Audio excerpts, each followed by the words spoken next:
So, new Wing Chun knives, Ba Cham Do. It's the 8 slashing blades, which refers to the angles. We talked about this in the Union Jack video a couple weeks ago. Anyway, I'm just playing with them because I just got them in. But I wanted to talk to you actually in reference to something I was talking about with my Sifu, which is, it's really kind of terminology. We were training with the knives, and I mentioned something about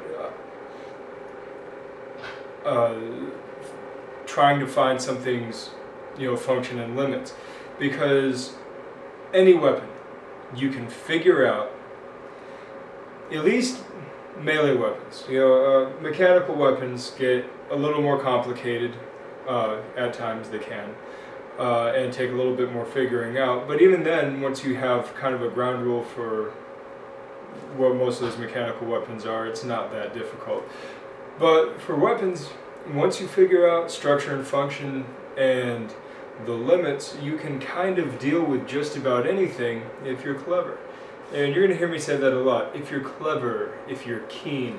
This is important because you can pick up anything and it can become a weapon, or you can pick up anything and it can actually just become a hindrance. Because you know what? If I take something that that I'm absolutely retarded with and I start flailing around with it, I've just created this erratic pattern that somebody who potentially may be better than me can exploit, because I'm not making a whole lot of sense out of my movements. But you have a ground rule, you have basics.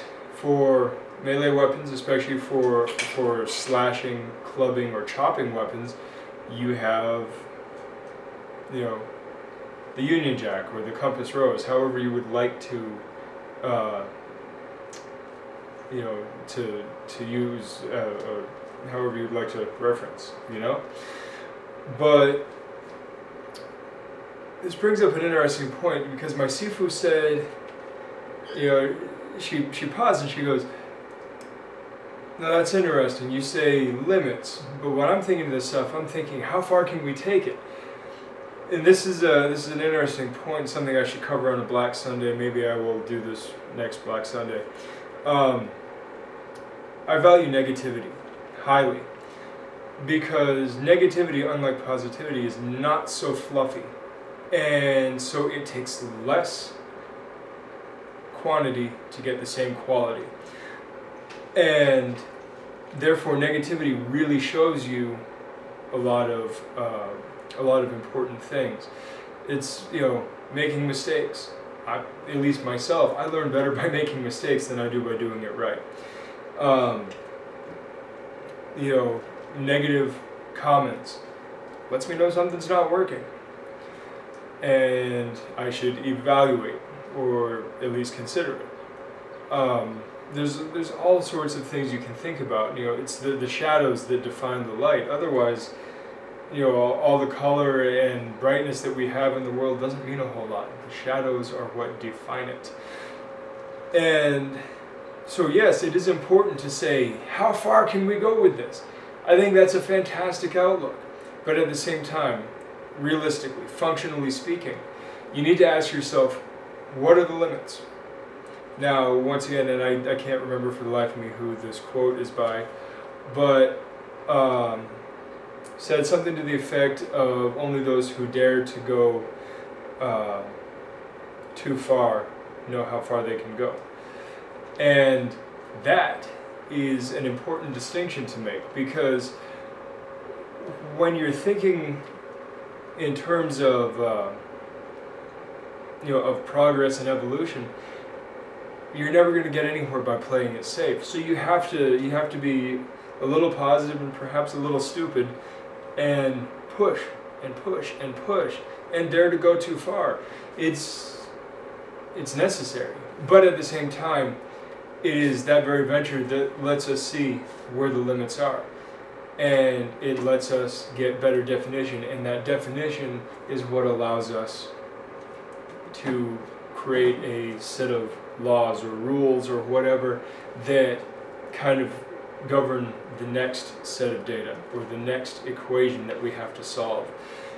And so, you know, that's the philosophical bit of it. But when it comes to weapons, you know, yeah, go ahead and pick something up, use it unconventionally. I mean, you can use a katana like one of these to a degree. Not going to be the most effective way to use a katana, and using one of these like a katana is not going to be the most effective way to do that. But here's an example. You see how big this is? It's about 2 feet. And coming through here, well, in Wing Chun we don't do this, but we do the figure 8. We do this slashing here. We come up. That's fine. You realize in stick fighting, they do this. But they're cocking here.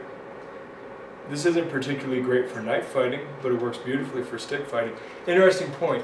You have more degrees of freedom with a stick because you don't have to worry about cutting edge. You don't have to worry about cutting yourself. You don't have to worry about, am I landing an effective strike? A stick is a round piece of wood. You can whip it. Also means you have a lot more freedom in your wrist. With a knife, I can't just whip, not very effectively. I'm going to be turning the blade halfway through the cut and making a much less effective cut. With a blade, I have to make a much more solid cut and wait to adjust my angle for the next strike until after the cut is complete. So you have a lot more degrees of freedom with a stick, but you still have the same 8-point pattern. Conversely though, you don't do too much stabbing with a stick. There is poking with sticks. There are certainly linear jabs with sticks. Don't take my don't take my word as meaning that there aren't, because there are jabs with sticks. They're very effective. But with a stick, you're not going to come over and stab somebody in the neck, right? It's not really what you do. You might butt stroke somebody, and you might jab them in the gut or the solar plexus or upside the temple, that's fine. But you're not going to stab somebody. Not really. These aren't designed for stabbing. I mean, you can see that there's a bit of a point to them, but they're really not designed for stabbing. They're designed for slashing. And they could be used for chopping if you really so desired, but slashing is the intent. But, you know, while this may be a technically deadlier weapon, you have more degrees of freedom with a stick because there is less potential injury to yourself. And used well, it's going to be plenty effective as far as stopping a fight goes. Just as effective as far as stopping a fight goes. As far as killing a person, these are more effective. But remember that stopping a fight and killing a person are two completely different things. Looks like I'm ranting at this point, so I just wanted to introduce you to the idea of limits versus capabilities, and understand that limits define capabilities, just like shadows define light, and these are awesome. These were cheap, 40 bucks. Yeah, the things are a little flat, so they're a little harder to turn in the hand, but they're nice and heavy. Nice and heavy. Give you a good chopping workout. That's all I got for you.